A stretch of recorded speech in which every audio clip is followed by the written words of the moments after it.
আচ্ছা, আপনি কি খুব অস্থির হয়ে পড়ছেন অনেক দিন ধরে? সবসময় অভাব লেগে রয়েছে, খুব চঞ্চল থাকেন সবসময়? তাহলে আজকের এই ভিডিওটা আপনাদের জন্য।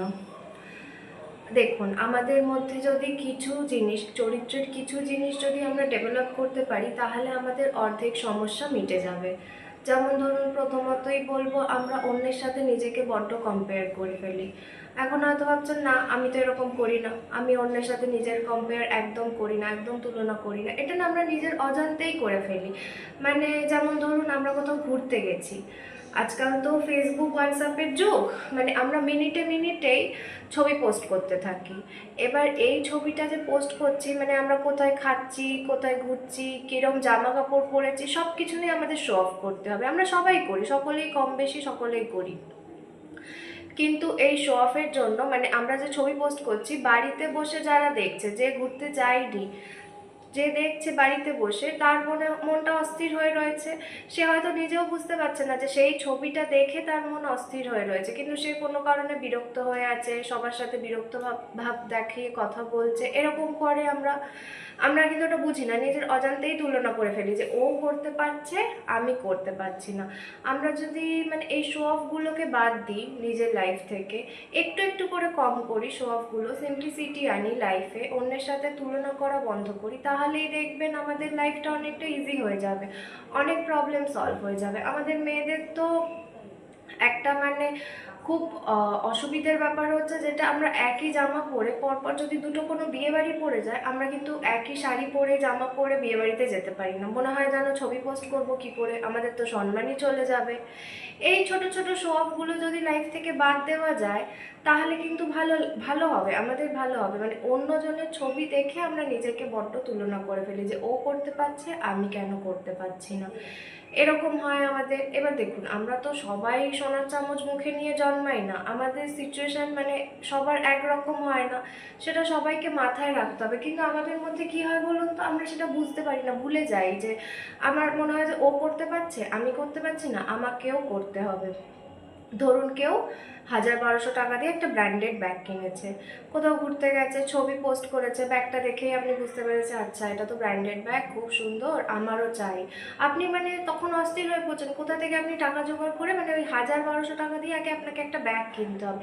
তখন কিন্তু আপনি ভুলে যান, আপনার মাথাতে এই জিনিসটা থাকছে না যে 1000-1200 টাকা দিয়ে আমি ব্যাগটা কিনে তো ফেলবো, কিন্তু সেই 1000-1200 টাকাকে আমি ব্যাগে সবসময় রাখতে পারবো আমার পার্সে? তার থেকে ভালো না 200-300 টাকা দিয়ে ব্যাগ কিনে 1000 টাকা ব্যাগের মধ্যে, পার্সের মধ্যে রাখলাম।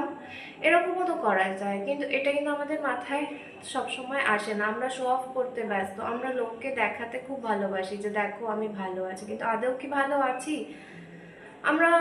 মানে অনেকেই ধরুন এখন বলবেন যে যেমন আয় তেমন ব্যয়, আমাদেরকে এটা করতেই হবে, স্টেটাস মেনটেন করতে হয় আমাদের। কিন্তু এই স্টেটাসটা মেনটেন করতে গিয়ে, ধরুন আপনার সচ্ছল অবস্থা, আপনার আত্মীয় স্বজন মানে বন্ধু বান্ধব ফ্রেন্ড সার্কেলে সবাই জানে আপনার অবস্থা ভালো, আপনি রোজ ঘুরতে যাচ্ছেন, রোজ শপিং করছেন, টুকটাক কিছু না কিছু পার্সেল আসতে থাকছে অনলাইনে, এসব চলতেই থাকছে। এবারে ধরুন আপনার থেকে কেউ মানে কিছু টাকা ধার চাইলো তার অসুবিধের জন্য, বা অন্য কোনো কিছু হেল্প চাইলো আপনার থেকে ফিনান্সিয়ালি, যেটা মনে হবে যে আপনি যেটা করতে পারবেন তার মনে হচ্ছে, তাই আপনাকে বলেছে। তখন আপনি কি বলছেন, মুখের উপরে বলে দিলেন, না গো আমার তখন অসুবিধা আছে, আমি এটা করতে পারবো না। এবারে সে তো মানে আপনার অবস্থা, মানে সে পরের দিনই কিন্তু আবার দেখছে আপনি ছবি পোস্ট করছেন, আপনি ঘুরতে গেছেন, কোথাও খেতে গেছেন, এরকম দেখতে পাচ্ছে ছবি। আমাদের মানে এই আপনার কাছে যদি এতই থাকে, মানে যার আছে, সে একটুখানি নিজের কমফর্ট জোনে থেকেই লোকের সাহায্য করুক না, লোকের হেল্প করুক। নাহলে এত থেকে কি লাভ তাহলে, যদি আপনি কারো সাহায্যই না করতে পারেন? আমরা তো ছোট থেকে, মানে আমি ছোট থেকেই মা ঠাকুমার কাছে শুনে আসছি যে আমাদের গৃহস্থ বাড়িতে নেই কথাটা উচ্চারণ করে না। আমাদের সবসময় মানে যেটুকু আছে সেটুকু নিয়ে খুশি থাকতে হয়, আমরা অন্যেরটা দেখে কখনো তুলনা করে ফেলবো না। কিন্তু আজকাল এই ফেসবুক হোয়াটসঅ্যাপের যুগে এটা আমরা করি না, নিজের অজান্তেই আমরা করে ফেলি। তো আগে নিজের মনটা আপনাকে স্থির করতে গেলে মানে এই শো অফ করাগুলো বন্ধ করতে হয়। বা কেউ শো অফ করে খুব, তার সাথে একটুখানি ইগনোর করুন, তার ছবি, তার পোস্ট এগুলো দেখবেন না। আর কেউ হেল্প চাইলে তাকে আপনার সাধ্যের মধ্যে থেকে, নিজের কমফর্ট জোন থেকেই আপনি তাকে সাহায্য করলেন, তাহলে দেখবেন নিজের মন অনেকটা স্থির হবে। আর ভগবান তো তারই সাহায্য করে না যে অন্যের সাহায্য করে, কথাতেই আছে। তো আপনি প্রকৃতভাবে মানে অন্যের সাহায্য করুন, নিঃস্বার্থভাবে অন্যের সাহায্য করুন, আপনার কমফর্ট জোনে থেকেই আপনি সাহায্য করুন নিঃস্বার্থভাবে, দেখবেন ভালো হবে আপনার।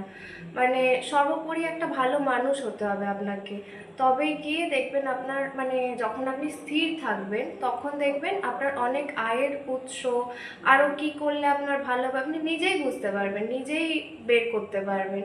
তার জন্য আপনাকে ভালো মানুষ হতে হবে। আপনি চেষ্টা করুন, দেখবেন অবশ্যই পারবেন।